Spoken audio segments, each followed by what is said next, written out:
Welcome back to the layout, everybody. Thanks for joining us. My brother's been out of town for about the past month doing highly classified, incredibly important government work, serving the people. Also serving the people, we are here with some layout updates for those that have the inquisitive mind. Kind of got a few things laid out in front of you. There's a lot going on at the layout, probably way too much to put into one video, so we're just going to have a quick update and hopefully have a little bit of fun here. If you guys stick with us, we're going to be doing some operations and some simulations, but kind of laid out in front of everybody here is a batch of some rolling stock that's new to the layout. Right up front, my brother, I think, was scanning Facebook while he was out of town, and local to me, a gentleman was selling this set of Norfolk and Southern tanker cars. I believe this is a Railking scale 6-car set.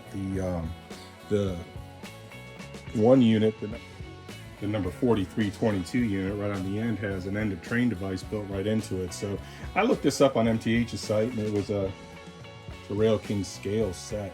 All 6 cars in nice shape. We do have to lubricate the wheels. They don't roll really well, but doesn't seem like they've seen a whole lot of use. Didn't get these with the boxes, but he got a really good price on them, and the gentleman met me really close to where I live and work, so that was a really good score for us. Kind of back in the next row, if you had seen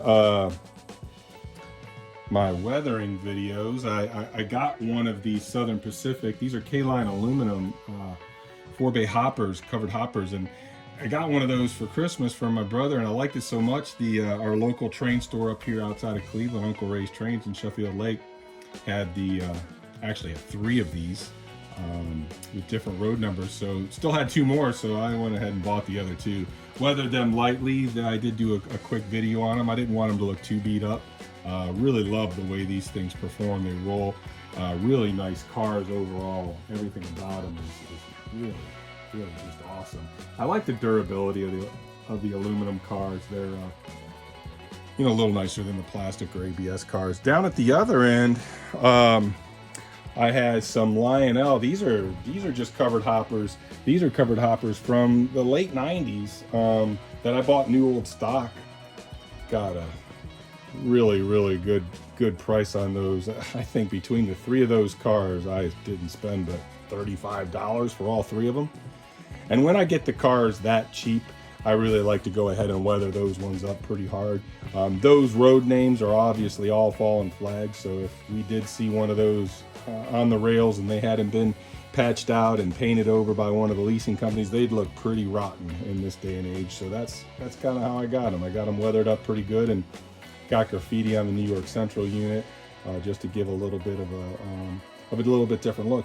Kind of in the row behind that, if you saw my weathering videos for, I don't know, maybe a month or 6 weeks ago, these are, golly, they're ugly.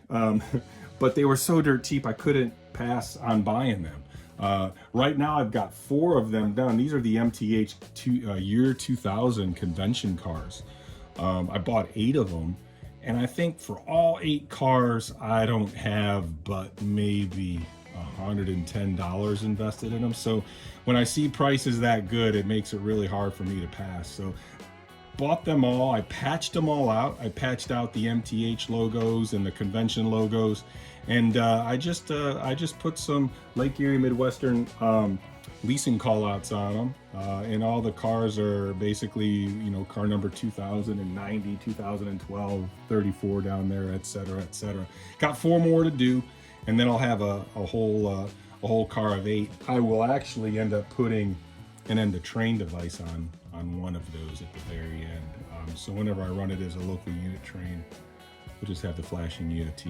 Up top, on this top level, I've got a Atlas 60-foot auto parts boxcar that I bought straight from Atlas. So one of the rarities that I bought, that one brand new. They had a sale going a few months ago, maybe 4 or 5 months ago. It might have been longer than that. And I think they were asking a pretty fair price for it, so I bought it. Beautiful cars. I very lightly weathered that one. Got a couple others just like it. The one thing I'll say, and anybody that owns these, you'll know what I mean. The lower stirrups on these things they're more fragile than angel hair pasta. I mean, you can't even touch them. If you breathe on them heavy, you'll break them. So if you are thinking about buying one of those from Atlas, they're beautiful. Just realize that those lower stirrups are super, super delicate. You might have seen the video I did right around Christmas time. My brother had bought a couple switchers, and one of them was a Union Railroad MP15 DC. And he liked it so much, he plans on using it a whole lot. There's another project going down at the other end of the layout that you guys will see in the run session, but we're not going to really talk about it a whole lot just yet because my brother's still working on it. But he's decided that he's going to use that switcher quite a bit, so he wanted to get a Caboose for it, and he found that's an Atlas Trainman Union Railroad Caboose. Super cool, super detailed for for what is their quote unquote entry level O-scale product, but really, really nice nonetheless. Can't wait to get that on the layout and start using it.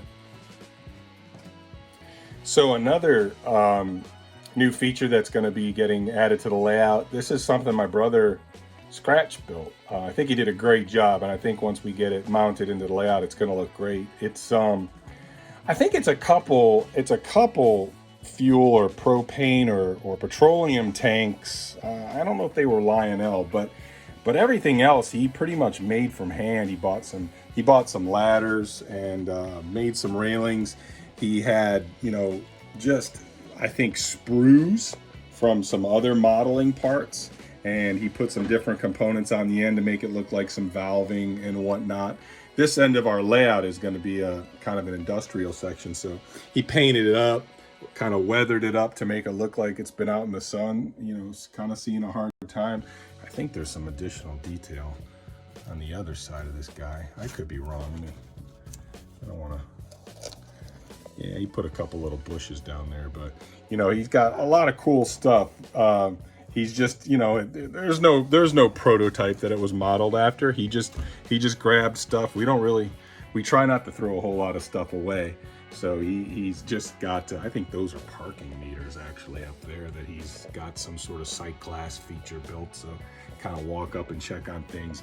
I think these relief valves are landmines or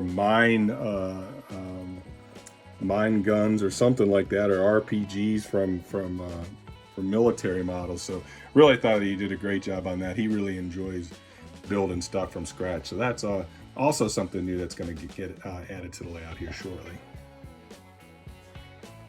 So if you've visited with us on the channel with any frequency, and you've listened to me run my mouth, you know that the locomotives are kind of, they're kind of the thing that really is my joy of this hobby. I just love diesel locomotives. And in my last video, I got a new unit that this turned out to be a conventionally powered unit. I bought it thinking it was a dummy. So thanks for everybody that gave me their feedback. I'll tell you what I did. I did turn it into a dummy, but that unit is so easy to work on, and Lionel, really, I think they did a nice job on it. The trucks, you just turn the trucks 90 degrees and they come right off. There's a little electrical quick disconnect, which allows you to remove track power, remove the entire truck assembly. And then I just opened up the powered truck and pulled the worm gears out. I did take the shell off, which was a little bit of a pain in the neck, because there's some adhesive tape that binds the frame and the shell. So that made it a little tricky. But once I got that off, I did pull the power lead inside the engine too. So it's not powered whatsoever, but literally to put it back to a powered unit would probably take me, now that I know what screws to remove and how everything comes apart, goes back there, it probably would take me a grand total of 12 to 15 minutes. So it's kind of a moot point because I'll probably never get rid of that engine. We'll be lightly weathering it at some point, not over the top. It'll just have some dust. The Rio Grande engines kind of saw a lot of hard work. Now, in our railroad, for the most part, this will probably get used as a Wheeling and Lake Erie unit. Wheeling Lake Erie has 2 ST40 tunnel motors on their roster. Now they are different road numbers than this one. I'm not going to renumber this one, but because I will use it in Rio Grande operations and Southern Pacific operations when I decide that I want to run that stuff on the layout too. But one of the reasons for this train is, this locomotive specifically, is it can run with so many different roads and be proper.